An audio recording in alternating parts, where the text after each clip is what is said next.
हमारा मन इस दुनिया का सबसे पावरफुल हथियार है। हमारे जीवन के प्रत्येक घटना के साथ सिर्फ और सिर्फ हमारा मन जुड़ा होता है। इस दुनिया में जितने भी ज्ञानी हुए, जितने भी सक्सेसफुल लोग बने, सिर्फ और सिर्फ अपने मन की शक्ति के कारण ही बने।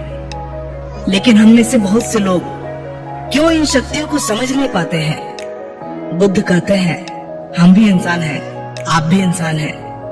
हमारे अंदर, आपके अंदर, सबके अंदर समान शक्ति है। लेकिन क्यों हम उसे समझ नहीं पाते हैं?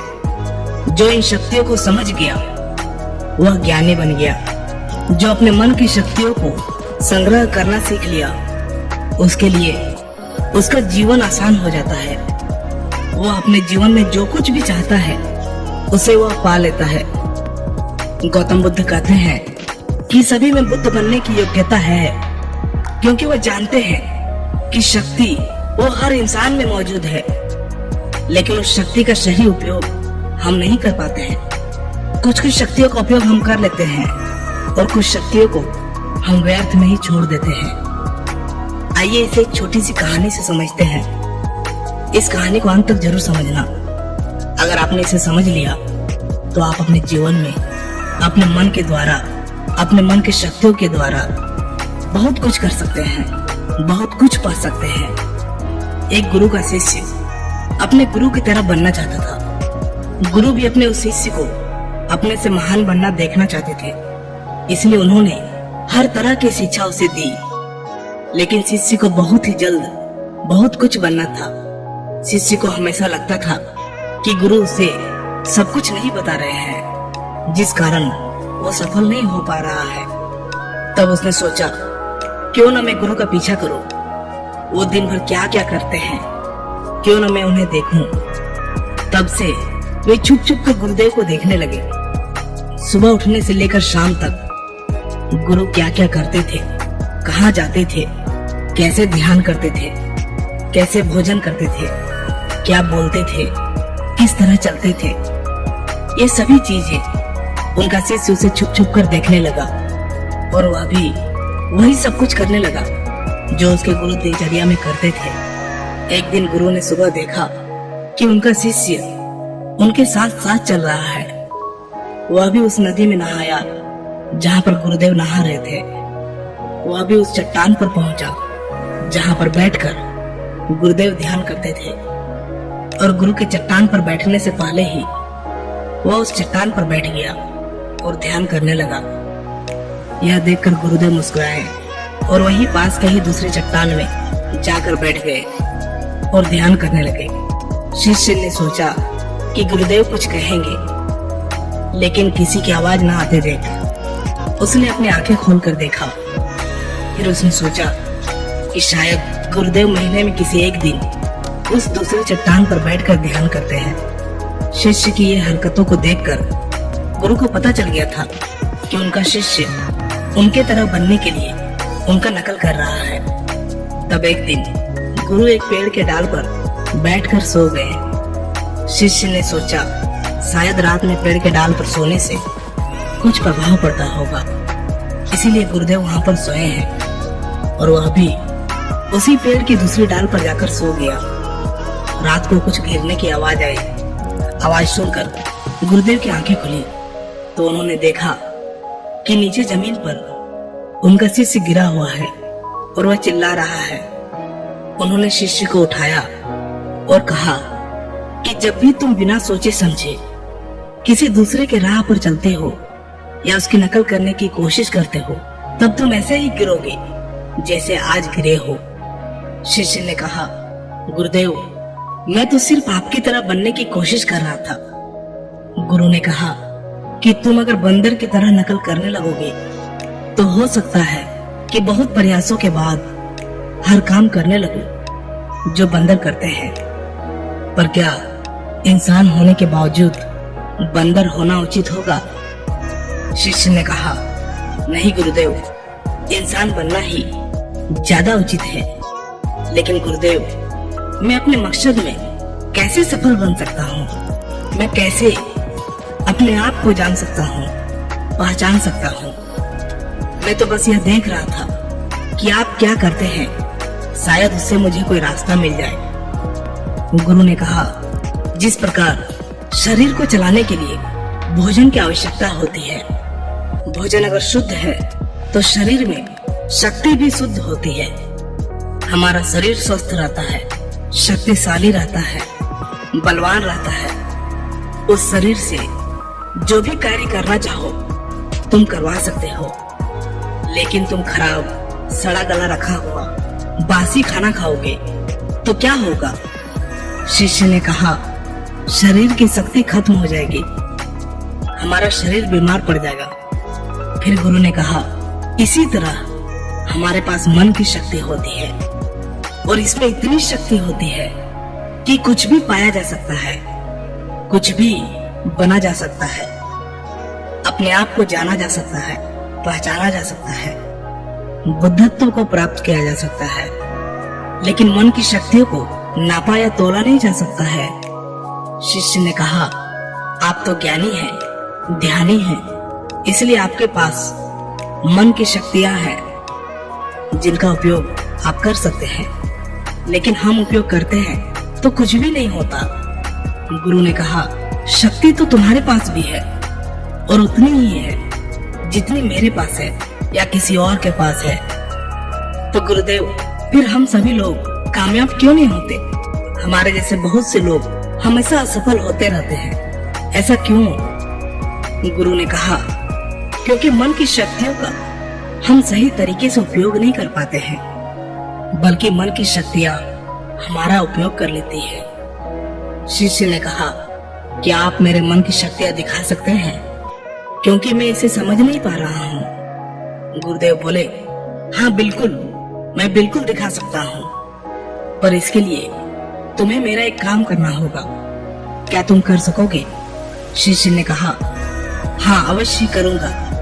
मुझे क्या करना है? गुरु ने कहा, ज्यादा कुछ नहीं करना है, बस इतना ही करना है कि जितने भी विचार तुम्हारे मन में आए, उन विचारों को एक एक लकड़ी के समान समझना है और उन लकड़ियों को उठाकर उस झोपड़ी पर रखते जाना है। और ये तुम्हें पूरे 1 महीने के लिए करना होगा। ध्यान रहे, एक विचार के लिए एक लकड़ी का होना आवश्यक है। जैसे कोई भी विचार से कोई लकड़ी छूट न जाए। एक काम और करना, अपने उस विचारों को जो तुम्हें ज्ञान और ध्यान प्राप्त करने के लिए आए, उन विचारों की लकड़ियों को तुम्हें उन झोपड़ियों के बाहर रखना होगा। शिष्य ने कहा, जो आज्ञा गुरुदेव, आप जैसे कह रहे हैं मैं वैसा ही करूंगा। और शिष्य ने विचारों को देखना और उन विचारों से लकड़ियों को उठाकर झोपड़ी में रखना शुरू कर दिया। धीरे धीरे 1 महीना बीत गया और शिष्य पूरा 1 महीना बीतने के बाद शिष्य गुरु के पास गया और बोला, गुरुदेव 1 महीना हो चुका है, जैसा आपने कहा था मैंने बिल्कुल वैसा ही किया है। अब आप मुझे मेरे मन की शक्तियों को दिखाएं। गुरु शिष्य के साथ उस झोपड़ी पर पहुंचे। गुरु ने देखा कि पूरी झोपड़ी छोटी छोटी लकड़ियों से भर गई है, यहाँ तक कि कुछ लकड़ियां बाहर भी गिरी हुई है। गुरु ने कहा, वह लकड़ियां कहाँ हैं जो तुम्हारे ज्ञान और ध्यान के विचारों की है? शिष्य ने बाहर पड़ी कुछ लकड़ियों को लाकर गुरुदेव को दिया और बोला, यह वही लकड़ियां हैं। गुरु ने उस लकड़ियों को गिनने के लिए कहा। जब शिष्य ने ज्ञान और ध्यान की लकड़ियों को गिना तो वो 26 लकड़ियां पाया। गुरु ने कहा, बस तुम्हें एक काम और करना है, यह काम बहुत छोटा सा है, क्या तुम कर सकोगे? शिष्य ने कहा, जी गुरुदेव, आप जो कहेंगे मैं जरूर करूंगा, बताइए मुझे क्या करना है। गुरु बोले, ये जो लकड़ियां तुमने इकट्ठे किए हैं, इसे एक साथ बांधकर उस नदी में फेंक कर आओ। गुरु की ये बात सुनकर शिष्य घबरा गया और बोला, गुरुदेव ये कैसे हो सकता है? इतनी लकड़ियों का भार मैं कैसे उठा पाऊंगा? गुरु बोले, क्यों नहीं उठा पाओगे? जब इतने विचारों का भार तुम दिमाग में रखकर घूमते हो तो इन लकड़ियों को क्यों नहीं उठा सकते? शिष्य ने कहा, लेकिन गुरुदेव विचारों में तो वजन नहीं होता, गुरु बोले, विचारों में भी वजन होता है।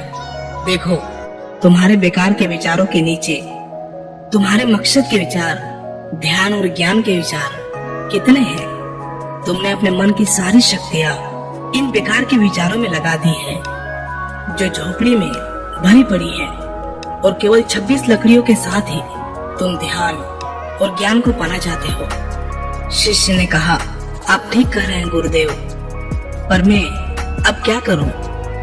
गुरु ने कहा, तुम अभी अपने ज्ञान और ध्यान की ओर बढ़ना चाहते हो और यही तुम्हारा लक्ष्य है, तो इन बेकार के विचारों को नदी में बहा दो। शिष्य ने कहा, लेकिन गुरुदेव, इतनी सारी लकड़ियों को मैं सर पर नहीं उठा पाऊंगा। गुरु ने मुस्कुराते हुए कहा, तो एक एक करके इसे फेंक दो। 1 महीने में, 2 महीने में, जितना भी समय लगे लगाओ, लेकिन अपने सर से, अपने मन से इन बेकार के विचारों को फेंक डालो। याद रहे, एक विचार छूटने पर नदी में सिर्फ एक ही लकड़ी फेंकना है। शिष्य ने जिन लकड़ियों को 1 महीना में इकट्ठा कर लिया था, उसे फेंकने में 3 साल लग गए। एक विचार छोड़ने पर वह एक लकड़ी नदी में फेंक देता। अब उसके पास केवल 26 लकड़ियां ही बची थी, जो उसके ध्यान और ज्ञान की थी। उसके पूरे मन की शक्ति ध्यान और ज्ञान पर लगी हुई थी। कोई भी बेकार के विचार उसके मन में नहीं था। एक दिन ध्यान करते हुए वह उठा और गुरुदेव के पास गया और कहा, गुरुदेव, ऐसा लगता है कि मैं कहीं अटक गया हूँ और मैं आगे नहीं जा पा रहा हूँ। गुरु ने कहा, उन 26 लकड़ियों को छोड़ने का समय हो गया है, छोड़ दो उन्हें। शिष्य ने उन 26 लकड़ियों को छोड़ने में 1 साल लगा दिया, और जब उसने आखिरी लकड़ी को नदी में डाला, तब वो वही नदी के किनारे बैठ गया और बैठा ही रहा। गुरु ने अपने शिष्य को नदी के किनारे ढूंढते हुए वहां पहुंचे। गुरु शिष्य को देखकर वह जान गए कि वह संपूर्ण शक्ति में खेल रहा है। शिष्य ने गुरु की ओर देखा और दोनों ही एक दूसरे की ओर देखते हुए बिना कुछ कहे वापस चले गए। हमें भी अपने जीवन में मन की शक्तियों का उपयोग करना सीखना चाहिए। अगर हमने ऐसा कर लिया तो हम जीवन में वो सभी असंभव काम, जो कुछ भी हम पाना चाहते हैं, हम उसे पा सकते हैं। हमारी शक्ति हजारों लाखों विचारों के रूप में हमारे मन में बिखरी पड़ी है। इसमें कुछ अच्छे विचार भी है, कुछ बुरे विचार भी है। बस हमें अपने अच्छे विचारों को पकड़ना है।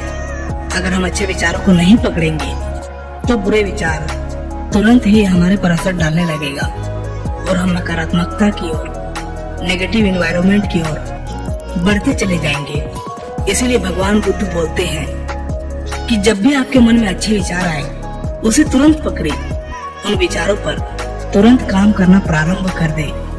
मन की शक्तियों का उपयोग करना बहुत ही सरल है। बस आपको उतना ही करना है जो आपको सबसे ज्यादा सटीक लगे। लेकिन हम एक काम के साथ हजारों कामों को करने लगते हैं और उसी में हम डिस्ट्रैक्ट भी हो जाते हैं, हम विचलित भी हो जाते हैं, और इस वजह से हमारे मन की सारी शक्तियां बिखर जाती हैं।